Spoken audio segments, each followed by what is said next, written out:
Pemirsa, jumlah korban penipuan berkedok arisan online dengan kerugian ratusan juta rupiah di Pati, Jawa Tengah terus bertambah. Para korban baru menyadari tertipu saat pelaku menghilang dan tidak lagi bisa dihubungi. Sebelumnya pelaku mengiming-imingi korban dengan hadiah arisan mulai dari uang tunai hingga kendaraan roda 4. Kasus penipuan dan penggelapan dana arisan online di Pati, Jawa Tengah terus didalami Satreskrim Polres Pati, Jawa Tengah. Hingga saat ini polisi telah memeriksa 23 orang yang merupakan saksi dan korban penipuan arisan online tersebut. Sementara Widya, terduga pelaku beserta suami dan anaknya yang merupakan warga desa Tegalombo, Kecamatan Dukuseti, tidak diketahui keberadaannya. Pelaku melancarkan penipuan dengan berbagai modus, mulai dari menjanjikan uang tunai 10 hingga 50 juta rupiah, juga menjanjikan hadiah motor dan mobil. Penipuan berkedok arisan bodong ini telah berlangsung 1,5 tahun. Meski demikian, para korban mengaku belum mendapatkan keuntungan sama sekali selama mengikuti arisan tersebut. Korbannya terus bertambah dan kita masih mengelompokkan korban-korban tersebut karena ini korbannya tidak hanya di Pati tapi juga ada di daerah-daerah luar Kabupaten Pati. Jumlah korban penipuan dan penggelapan arisan online tersebut terus bertambah.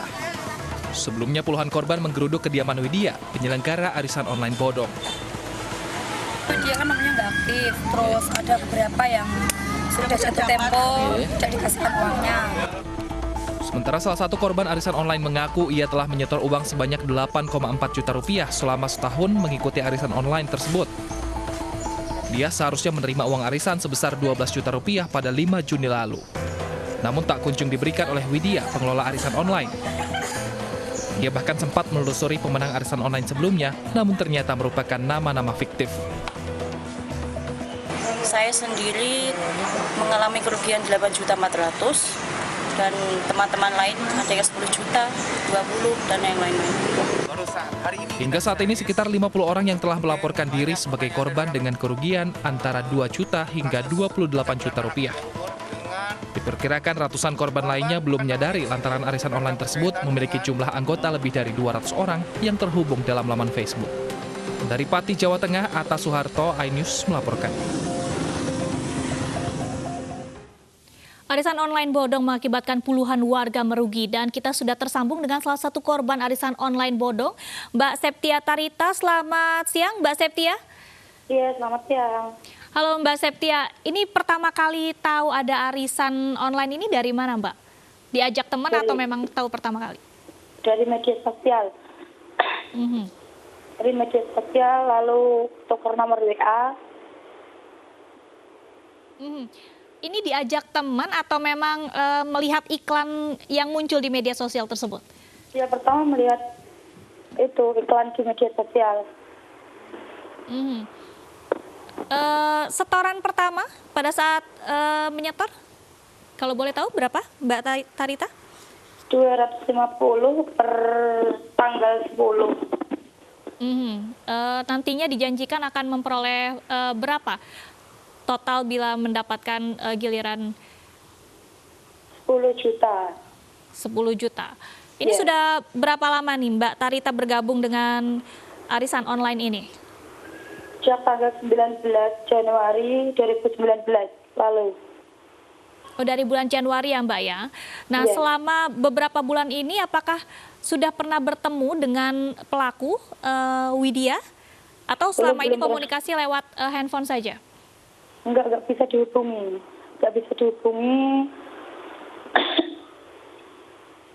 Jadi nggak pernah tatap muka ya Mbak Tarita? Enggak pernah. Oke, apa yang membuat Mbak Tarita pada saat diajak bergabung, ini kemudian percaya bahwa ini arisan betul?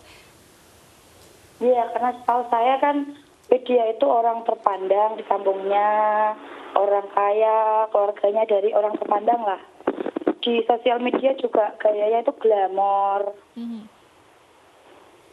Oh, jadi memang Widya ini warga asli di sana, kemudian juga banyak warga yang juga mengenal dari pelaku. Iya. Kapan terakhir kali kontak sebelum akhirnya Widya ini menghilang? Tanggal 20 Juni kemarin. tanggal 20 Juni kemarin, dan hingga saat ini setelah teman-teman melapor kepada pihak polisian, apakah sudah ada perkembangan terbaru? Sudah. Kemarin udah ke penyidikan, tahap penyidikan. Baik, tentunya kita sama-sama berharap agar persoalan ini segera bisa diselesaikan dan pelaku segera ditemukan. Mbak Tarita, selamat kembali beraktivitas. Pemirsa, seorang pemuda di Sampang, Jawa Timur ditangkap Satreskrim Polres Sampang lantaran menggelapkan 32 mobil rental dengan modus sewa untuk kepentingan proyek.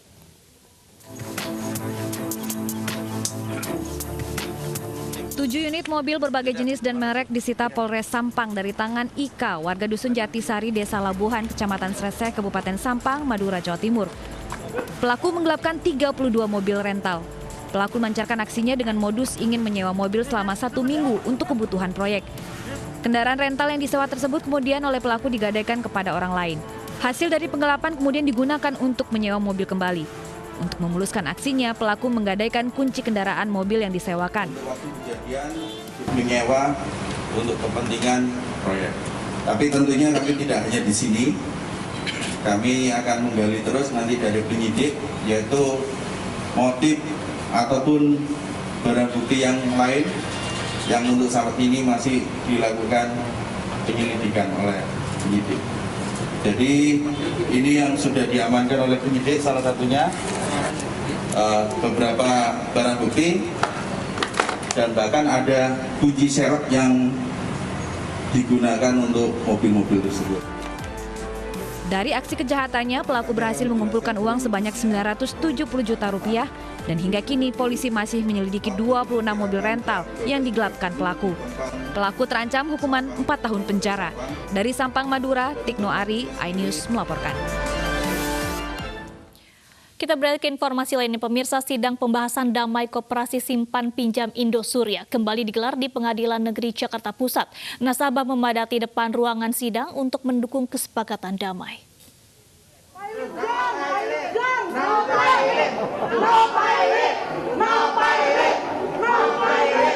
Nasabah memadati ruang sidang pembahasan proposal perdamaian. Mereka menuntut kesepakatan damai guna mendapat kembali dana mereka yang tidak kunjung dibayar oleh KSP Indosuria. Dalam kasus ini diperkirakan 6.000 nasabah KSP Indosuria merugi dengan perkiraan total kerugian sebesar 14 triliun rupiah. KSP Indosuria mempresentasikan proposal penawaran penggantian dana dengan mekanisme cicilan per bulannya, namun ditolak nasabah.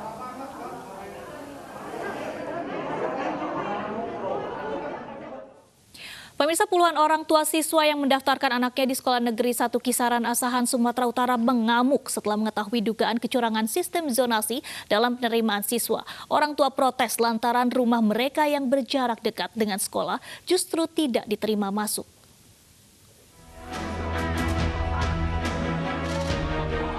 Puluhan orang tua siswa ini mengamuk dan kecewa terhadap proses penerimaan siswa baru yang terjadi di SMA Negeri 1 Kisaran. Para orang tua menduga adanya kecurangan dalam penerimaan siswa baru terkait zonasi jarak tempuh sekolah. Penyebabnya, mereka yang tinggal dekat dengan sekolah tidak dapat masuk, sedangkan siswa yang jarak tempuh jauh bisa diterima dalam proses penerimaan siswa didik baru. Kami menuntut hak kami. Kami yang jarak antara 1 km dan 900 meter kami tidak menang. Menanggapi protes orang tua, pihak sekolah mengaku seleksi penerimaan siswa-siswi baru tahun ajaran 2020-2021 tahun ini dilakukan secara online dan yang diproses Dinas Pendidikan Provinsi Sumatera Utara. Kalau kami wajar saja ketidakpuasan begitu ya, melakukan protes, tapi kami pihak sekolah nggak bisa membuat keputusan terhadap protes-protes itu. Karena yang menentukan lulus itu adalah Dinas Pendidikan Provinsi.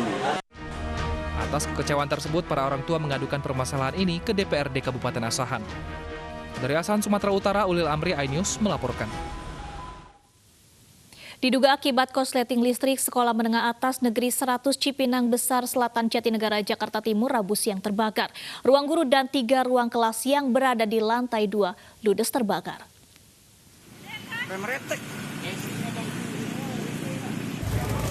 Kobaran api dengan cepat membakar ruang guru dan 3 ruang kelas SMA Negeri 100 Cipinang Besar Selatan yang berada di lantai 2 Jakarta Timur pada Rabu siang. Petugas pemadam kebakaran yang tiba di lokasi langsung berupaya memadamkan api dengan cepat agar api tidak merambat ke seluruh ruangan yang ada di gedung sekolah tersebut. Meski tidak ada kegiatan belajar mengajar, namun pada saat kejadian, banyak dari siswa dan orang tua yang sedang mendaftar dan mengembalikan buku sekolah. Untuk memadamkan api, sebanyak 9 unit mobil pemadam kebakaran dikerahkan. Beruntung dalam waktu hampir 1 jam, api dapat dipadamkan. Penyebab kebakaran diduga berawal dari korsleting listrik dari AC yang berada di ruang guru dan merambat ke 3 ruang kelas lainnya. Tadi itu kan lagi ada aktivitas, adanya di bawah semua. Di lantai dasar itu kan lagi pada penerimaan aja. Jadi udah nggak ada aktivitas, memang nggak ada aktivitas di atas. Api dapat dipadamkan setelah 1 jam. Tidak ada korban jiwa dalam peristiwa tersebut. Dari Jakarta, Rio Manik, iNews melaporkan. Jadi PSBB di Jakarta diperpanjang selama 14 hari ke depan. Bohong! Nggak ada seleksi jarak. Pak, nggak ada kesempatan lagi, Pak. Cuma kalau anak Bapak seperti anak saya.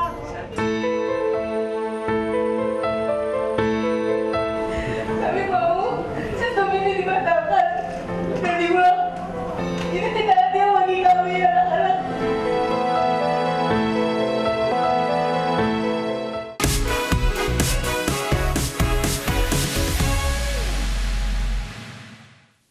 Lantaran takut disuntik, pengendara berbalik arah menghindar dari rapid test massal.